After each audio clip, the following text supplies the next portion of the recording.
Today, we bring you an amazing story about Mephibosheth. In the history of the Bible, the friendship between David and Jonathan is one of the most significant relationships during the time of the kingdom of Israel. Jonathan was the son of Saul, Israel's first king, while David was a young man anointed by the prophet Samuel to become the future king of Israel. Although Jonathan was the king's son, he never showed jealousy or hatred towards David. Instead, he loved him as his closest friend. When David defeated Goliath, many people began to admire him and even sang songs in his praise. This caused Saul to become jealous and attempt to kill David multiple times. However, Jonathan, despite being Saul's son, chose to help David by protecting him from the king's schemes. Eventually, the two swore a covenant, with Jonathan asking David to show kindness to his descendants when he became king. This covenant was a symbol of loyalty between the two friends. The death of Saul and Jonathan. After years of conflict between Saul's army and the Philistines, a great battle took place on Mount Gilboa. On that fateful day, Saul and Jonathan were killed, along with other sons of Saul.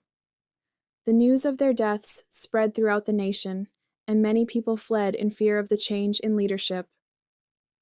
Mephibosheth becomes disabled. When Mephibosheth's nurse heard the tragic news, she quickly picked up the 5-year-old boy and fled to protect him. However, in the haste of fleeing, the child fell and became crippled permanently. This accident caused him to be cast out from the royal family and forgotten. Out of fear and the need to hide, he was taken far from Jerusalem to a place called Lodabar, a land of poverty and isolation. In Lodabar, Mephibosheth lived a life of despair. He was overwhelmed by his condition and the history of his family. Although he was Saul's grandson, he had no honor left because he had been forgotten. David remembers his covenant years later. When David had established his reign, he remembered the covenant he had made with Jonathan. He asked, "Is there anyone still left of Saul's house to whom I can show kindness for Jonathan's sake?" His servants brought Ziba, a former servant of Saul, who informed David that Jonathan's son, Mephibosheth, was still alive but was crippled in both feet. Upon hearing this, David immediately ordered that Mephibosheth be brought to him so that he could show him kindness. Mephibosheth was taken to Jerusalem, trembling with fear, as he thought he might be executed for being a descendant of the former king. Mephibosheth meets David. When Mephibosheth arrived before David, he bowed down in deep reverence. David reassured him, saying, "Do not be afraid, for I will surely show you kindness for the sake of your father, Jonathan.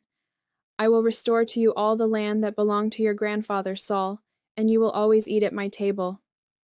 Mephibosheth, who had lost all his dignity, humbly responded, "Who am I, your servant, that you should notice a dead dog like me?" David was not concerned about his disability or his lack of status. Instead, he upheld the covenant he had made with Jonathan and made Mephibosheth one of the king's family members. Ziba betrays Mephibosheth. Later, a rebellion arose in Israel when David's son, Absalom, attempted to take over the kingdom. As David fled to avoid the conflict, Ziba approached him with supplies. When David inquired about Mephibosheth, Ziba falsely claimed, "He stayed behind in Jerusalem because he believes the kingdom of his grandfather will be restored to him." Believing Ziba's words, David granted him all of Mephibosheth's land. Mephibosheth defends himself. After the war, after Absalom was defeated and David returned to Jerusalem, Mephibosheth went to meet him. He was unkempt, had not groomed himself, and looked weary. David asked, "Why did you not come with me, Mephibosheth?"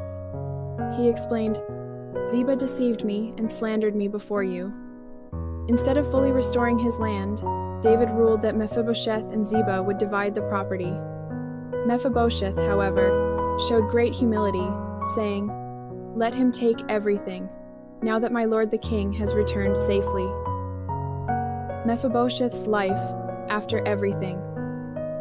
Mephibosheth continued to live as a man of honor, dining at the king's table for the rest of his life. Despite Ziba's betrayal, David never abandoned him. During a period of famine caused by Saul's past atrocities, many of Saul's descendants were executed, but Mephibosheth was spared because of David's covenant with Jonathan. Lessons from Mephibosheth's story. The story of Mephibosheth teaches us that God never forgets his promises and that his grace is unending. Mephibosheth was a man who had lost hope, but David restored his honor. This shows us that even in difficult situations, we can experience God's favor. The kindness and love of King David transformed Mephibosheth's life, bringing him from exile into a family of honor.